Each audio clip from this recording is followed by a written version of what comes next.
कविता शुरू करने से पहले आइए हम लोग सबसे पहले कवि परिचय प्राप्त कर लेते हैं। डॉक्टर हरिवंश राय बच्चन, जन्म 27/11/1907 ईस्वी में उत्तर प्रदेश के प्रतापगढ़ जिले में, मृत्यु 18/1/2003 ईस्वी। इलाहाबाद विश्वविद्यालय से 1938 ईस्वी में अंग्रेजी में एमए किया तथा वहीं 1952 ईस्वी तक प्रवक्ता रहे। तत्पश्चात कैम्ब्रिज विश्वविद्यालय में शोध किया और लौटने पर भारतीय विदेश मंत्रालय में हिंदी विशेषज्ञ के पद पर कार्य किया। राज्य भाषा के मनोनीत सदस्य रहे। बच्चन जी हिंदी के एक लोकप्रिय कवि हैं। प्रमुख पुरस्कार एवं सम्मान: 1968 ईस्वी में साहित्य अकादमी पुरस्कार तथा 1976 ईस्वी में पद्म भूषण। प्रमुख रचनाएं: मधुशाला, मधुबाला, मधुकलश, निशा, निमंत्रण, एकांत, संगीत, सतरंगिणी, मिलन, यामिनी, दो चट्टानें, आकुल अंतर इत्यादि। पाठ 4, पथ की पहचान। कवि डॉक्टर हरिवंश राय बच्चन।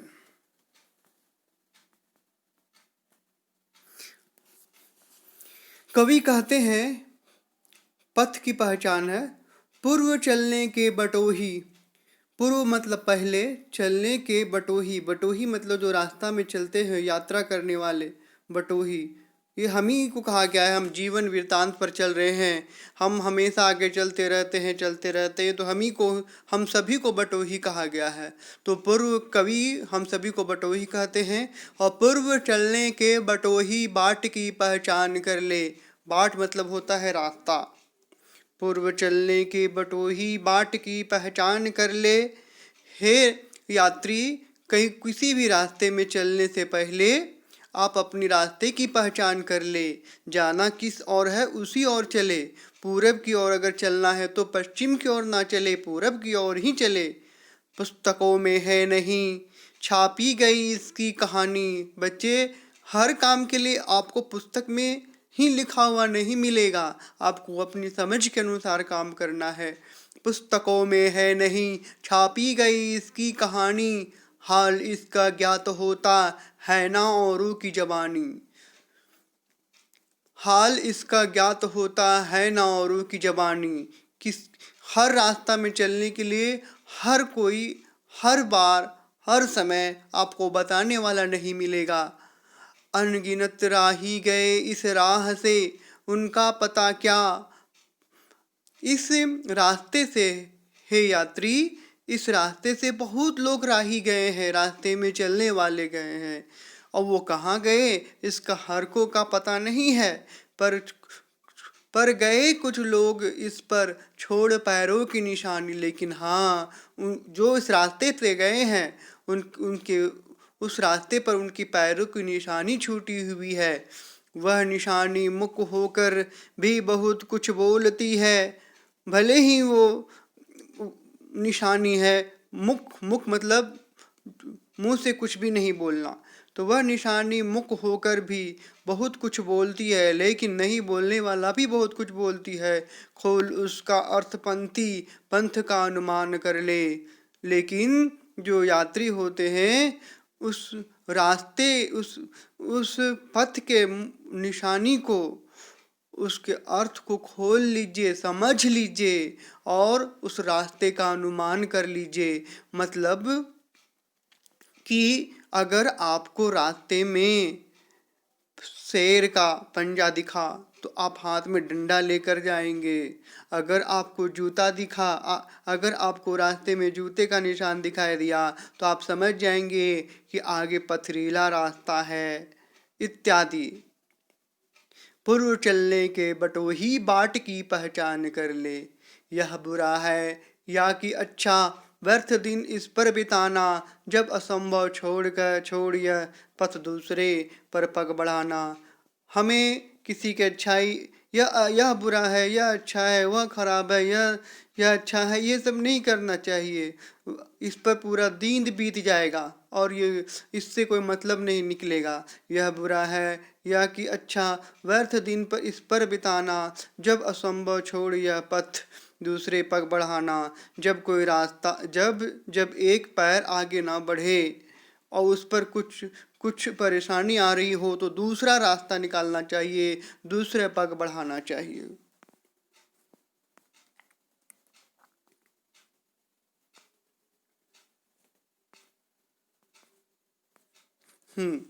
पाठ के आगे की ओर बढ़ते हैं।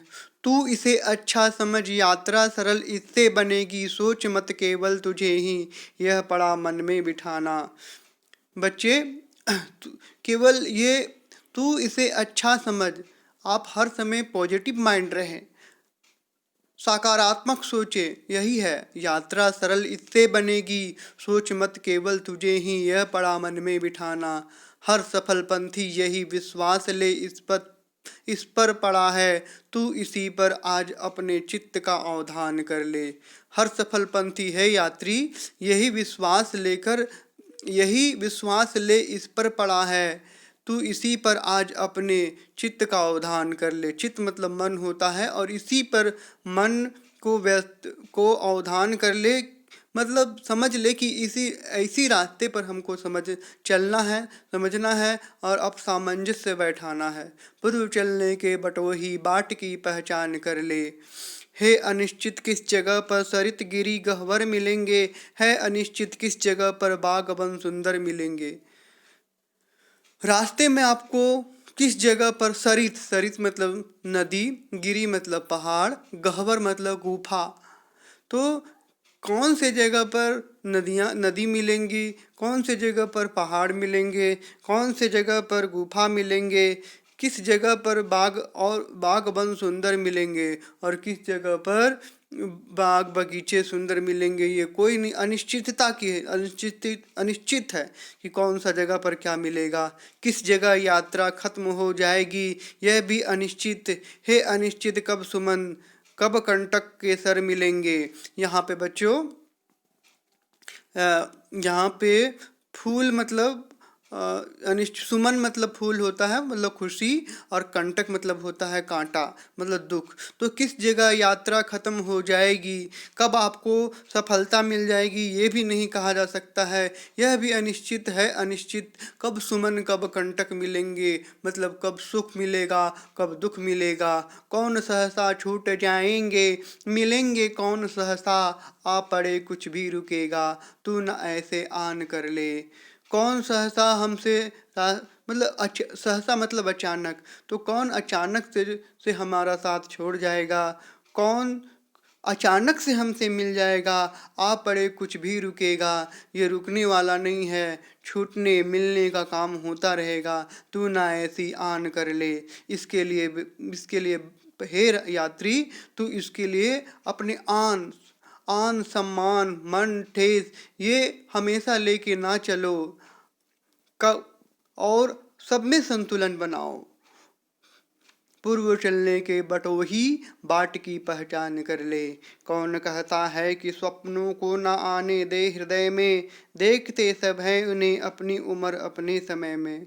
बच्चे, यात्रा करते समय आपके मन में भी स्वप्न आएगा, उसको आने दीजिए, क्योंकि वो स्वप्न का अपनी उम्र के अनुसार आना होता है। देखते हैं सभी ने अपनी उम्र अपने समय में, मतलब अपनी उम्र में हर कोई कुछ न कुछ सपना जरूर देखता है।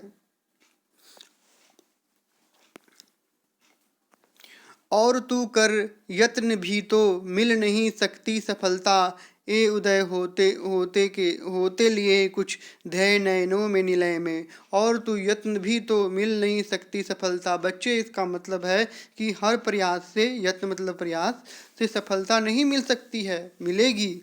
ये उदय होते के लिए कुछ ध्यय नयनों के निलय में, तो कुछ आँखों से बह जाएंगे और कुछ आँखों में ही रह जाएंगे। किंतु जग के पंथ पर यदि स्वप्न दो तो सत्य 200 स्वप्न पर ही मुग्ध मत हो, सत्य का भी ज्ञान कर ले। किंतु जग जग मतलब संसार जहाँ हम रहते हैं के रास्ते में यदि स्वप्न दो तो सत्य 200। अगर स्वप्न दो है तो सत्य भी 200 होंगे। स्वप्न पर भी मुग्ध मत हो, सपने पर ही केवल मुग्ध मत हो, उसी पर अट्रैक्ट नहीं रहो, उसी पर ही मत लगे रहो। सत्य का भी ज्ञान कर लो, उसके पीछे क्या सत्य है उसके बारे में पता लगा लो।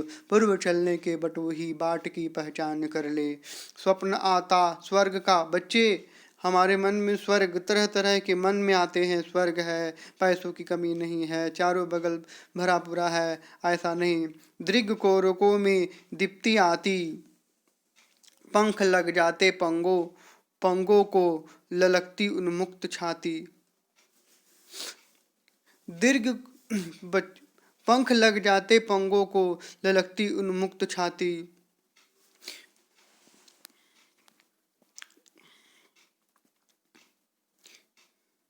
बच्चे, जब जब कीट पतंगे ठीक के पंख लग जाते हैं, देखे होंगे कुछ दीमक के पंख लग जाते हैं। बरसात के समय में आप बहुत जरूर देखे होंगे, बड़े बड़े जो होते हैं कीट पतंगे, उनके पंख लग जाते हैं। तो पंख लग जाते पंगों को ललकती उन्मुक्त छाती, उनकी छाती ठीक उन्मुक्त हो जाती है उड़ने के लिए। रास्ते पर एक कांटा पाँव का दिल चीर देता है। बच्चे, रास्ते में जब हम चलते हैं और अचानक से अगर कांटा चुभ जाए, यानी कोई रास्ते में दुख आ जाए, तो पाँव पाँव जोखिम हो जाता है। पाँव में कष्ट हो जाता है, चोटिल हो जाता है। रक्त की 2 बूंद गिरती और आपके पैरों से कुछ खून भी गिर जाता है। यह दुनिया डूब जाती, तब आपको लगता है कि यह दुनिया डूब गई। आँख में हो स्वर्ग लेकिन पाँव पृथ्वी पर टिके हो। बच्चे, लास्ट में कवि कह रहे हैं कि भले ही आपकी सोच स्वर्ग की हो, आंखें स्वर्ग की ओर हो, लेकिन पाँव जो होता है वो जमीन पर ही टिका होना चाहिए। कंटकों की इस अनोखी सीख का सम्मान कर ले और दुख से ये कुछ सीख ले और उस सीखे हुए बातों का सम्मान करे। पूर्व चलने के बटोही बाट की पहचान कर ले।